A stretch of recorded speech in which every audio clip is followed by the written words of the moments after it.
మేము ఇచ్చింది అంటే మీరు ఆలోచన చేయండి. నేను ఇలా కేసీఆర్ గారు చేసిర్రా లేకుంటే ఇంకెవరైనా చేసిర్రా ఒక్కసారి తెలంగాణ ప్రజలు మొత్తం కూడా ఆలోచన చేయాలని నేను కోరుతా ఉన్నాను. ఇంకా 30,000 ఉద్యోగాల నోటిఫికేషన్లు ఇవ్వాల్సిన అవసరం ఉంది. నేను ఈ గౌరవ ముఖ్యమంత్రి గారిని డిమాండ్ చేస్తా ఉన్నాను. మేము ఇచ్చిన 2,32,000 ఉద్యోగాలు కాకుండా అదనపు 2 లక్షల ఉద్యోగాలు మీరు జాబ్ క్యాలెండర్ విడుదల చేయాలి. మీరు విడుదల చేయండి, మేమేం తొందర అంటలేం. మీరు విడుదల చేయండి. ఆ విడుదల చేసిన తర్వాత మీరు అన్న 2024 డిసెంబర్లోనే ఈ 2,32,000 ఉద్యోగాలు కాకుండా అదనపు 2 లక్షల ఉద్యోగాలు మీరు జాబ్ క్యాలెండర్ రిలీజ్ చేయాలని ఈ ప్రభుత్వాన్ని నేను డిమాండ్ చేస్తా ఉన్నాను. నేను ఇంకోటి కూడా సూటిగా ఛాలెంజ్ చేస్తా ఉన్నా. ఇలా కాంగ్రెస్ బీజేపీ వాళ్ళకి నేను సూటిగా ఛాలెంజ్ చేస్తా ఉన్నా. ఈ భారతదేశంలోనే ఏ రాష్ట్రంలన్నా కేసీఆర్ గారు ఇచ్చిన దానికంటే ఎక్కువ ఉద్యోగాలు ఇచ్చిన రాష్ట్రం మీరు చూపిస్తే ఇదే అసెంబ్లీల సాక్షిగా నా ముక్కు భూమికి రాకి క్షమాపణ కోరుతాం. లేకుంటే మీరు కేసీఆర్ గారు ఉద్యోగాలు ఇచ్చిండ్రు అని మీరు ఒప్పుకుంటారా అని చెప్పి నేను అడుగుతా ఉన్నాను. ఇలా సింపుల్ కంపారిజన్ యావత్ భారతదేశంతోనే నేను కంపేర్ చేస్తున్నా. ఒక్క బీజేపీ పరిపాలిస్తున్న రాష్ట్రంలో కానివ్వండి, ఒక్క కాంగ్రెస్ పార్టీ పరిపాలిస్తున్న రాష్ట్రంలో కానివ్వండి, ఏ ఒక్క రాష్ట్రంలో కానీ కేసీఆర్ గారు ఇచ్చిన ఉద్యోగాల కంటే ఎక్కువ ఇచ్చుంటే నా ముక్కు భూమికి నేను రాకుతా అని చెప్పి నేను సవాల్ విసురుతా ఉన్నాను. నేను విసిరిన సవాల్కి నేను 20 రోజుల క్రితం కూడా నేను విసిరిన సవాల్కి ఎవరు యాక్సెప్ట్ చేస్తలేరు. ఎందుకు స్వీకరిస్తలేరు? ఎందుకంటే మీకు భయం అవుతుందా? నిజాలు చెప్తే నిజాలు బయటపడితే అని మీకు భయం అవుతుందా? అరే మీకు దమ్ముంటే రారి భయం, మేము చర్చకు రావడానికి సిద్ధంగా ఉన్నాం.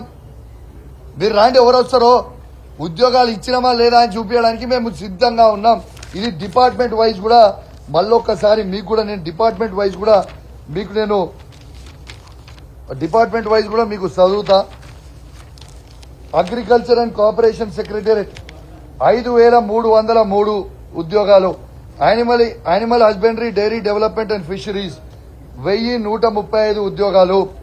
ఇలా backward classes welfare department secretariat 2,552 ఉద్యోగాలు. Energy and secretariat department 52,324. ఇలా environment forest science and technology 2,152. Finance secretariat department 28 ఉద్యోగాలు. General administration 219. Health medical and family welfare department 8,132. ఇలా home secretariat department 46,850. Industries and commerce secretariat department 20. Irrigation and commandant area development secretariat 895. Labour employment 55. Law department 12. Minorities welfare department 3,745. Municipal administration and urban development 1,957. Panchayat Raj and rural development 10,763. Planning secretariat department 474. Revenue department 3,543. Scheduled cost development 3,770.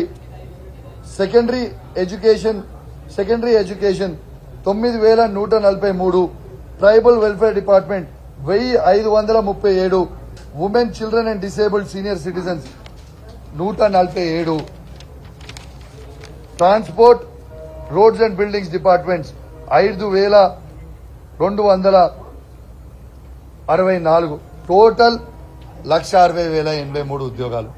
ఎందుకే ఎన్ని రోజులు అబద్దాలు ఆడతారా? మీకు సిగ్గు అనిపిస్తలేదా ఇంకా అబద్దాలు ఆడడానికి అని చెప్పి నేను అడుగుతూ, మీరు బిల్లా రంగం అని పదే మాట్లాడుతూ ఉన్నారు. బిల్లా రంగంని ఎందుకు వాడుతా ఉన్నారంటే ఆ బిల్లా రంగం అనేటైనా మన తెలంగాణ రాష్ట్ర ముఖ్యమంత్రి బిల్లా రంగం కాబట్టి పదే ఆ మాట మాట్లాడుతూ ఉన్నాడు. ఇవాళ ఆయన గురించి ఆయననే చెప్పుకుంటా ఉన్నాడు. ఇవాళ నీకు ప్రజలు అధికారం ఇచ్చిర్రు, నువ్వు ప్రజలకి ఏం చేస్తావో చెప్పు, కానీ నీ నోటు ఎటువంటి వారేసుకుంటే ప్రజలందరూ కూడా చూస్తా ఉన్నారు, గమనిస్తా ఉన్నారు. ఖచ్చితంగా ఈ వచ్చే పార్లమెంట్ ఎలక్షన్లలో నీకు బుద్ధి చెప్తారు. నువ్వు ఇట్లాంటి మాటలు మాట్లాడితే నీకు బుద్ధి చెప్తారు. అసలు నీకు సిగ్గు శరం ఉందా అని అడుగుతా ఉన్నాయి ముఖ్యమంత్రిని. ముఖ్యమంత్రి ఏమంటాడే, కేసీఆర్ గారు కొనరి ఊపిరితోని ఉన్నారు, కాంగ్రెస్ కార్యకర్తలకు అప్పచెప్తున్న గొంతు విసికి చంపండి అని అంటారు. అట్లాంటి మాటలు మాట్లాడొచ్చా ఒక రాష్ట్ర ముఖ్యమంత్రి? ఇలా కేసీఆర్ గారిని తెలంగాణ తెచ్చింది కాబట్టి చంపమంటున్నావా? ఇలా కేసీఆర్ గారు రైతులకి రైతు బంధు ఇచ్చినందుకు చంపమంటున్నావా? కేసీఆర్ గారు ప్రతి ఎకరానికి నీళ్లు ఇచ్చినందుకు చంపమంటున్నావా? కేసీఆర్ గారు ప్రతి ఎకరానికి కరెంట్ ఇచ్చినందుకు చంపమంటున్నాం? కేసీఆర్ గారు ప్రతి ఆడబిడ్డకి కళ్యాణ లక్ష్మి ఇచ్చినందుకు చంపమంటున్నాం? కేసీఆర్ కిట్లు ఇచ్చినందుకు చంపమంటున్నాం? కేసీఆర్ గారు మీ కాంగ్రెస్ ప్రభుత్వం 200 రూపాయల పెన్షన్ ఇస్తున్నప్పుడు 2000 రూపాయలకి పెంచినందుకు చంపమంటున్నాం? మీ కాంగ్రెస్ ప్రభుత్వం ఉన్నప్పుడు 500 రూపాయల వికలాంగుల పెన్షన్ ఇచ్చినందుకు మీరు ఇస్తున్న సందర్భంలో కేసీఆర్ గారు 4000 రూపాయలు చేసినందుకు చంపమంటున్నాం? దేనికోసం చంపమంటున్నాం కేసీఆర్ గారిని ఈ అతిపెద్ద కాళేశ్వరం ప్రాజెక్ట్ కట్టినందుకు చంపమంటున్నాం? ఇలా మిషన్ భగీరథ ద్వారా నీళ్లు ఇచ్చినందుకు చంపమంటున్నాం? ఇదేం పద్ధతయా? ఒక ముఖ్యమంత్రి ఉన్నావు, ఒక ముఖ్యమంత్రి లాగా వివరిస్తే బాగుంటుంది. ఒక రౌడీగా ఒక చిల్లర్ గన్లాగా వివరించడం మానేయి. దయచేసి తెలంగాణ ప్రజలందరూ కూడా నువ్వు చేసిన, మీరు హామీలు ఇచ్చిన ఈ 6 గ్యారెంటీలు అమలు చేస్తారని కోరుకుంటున్నారు. ఎంతసేపు కేసీఆర్ గారు చేసింది పంచి చూపించుకుంటూ నేను చేస్తున్నా అని చెప్తున్నావు. ఏడ చేసినావు ఆయన? ఇలా మేము అంటే అన్నవని విరుచుకుపడతారు. ఇలా ఎన్నికలు అవుతున్నప్పుడు వాళ్ళు చెప్పలేదా, December 9th మేము 2 లక్షల రూపాయలు రుణమాఫీ చేస్తాం, రుణాలు తీసుకునే వాళ్ళు ఉంటే రుణాలు ఇవ్వండి, తీసుకోండి, మేము చేస్తామని చెప్పింది మీరు కాదా?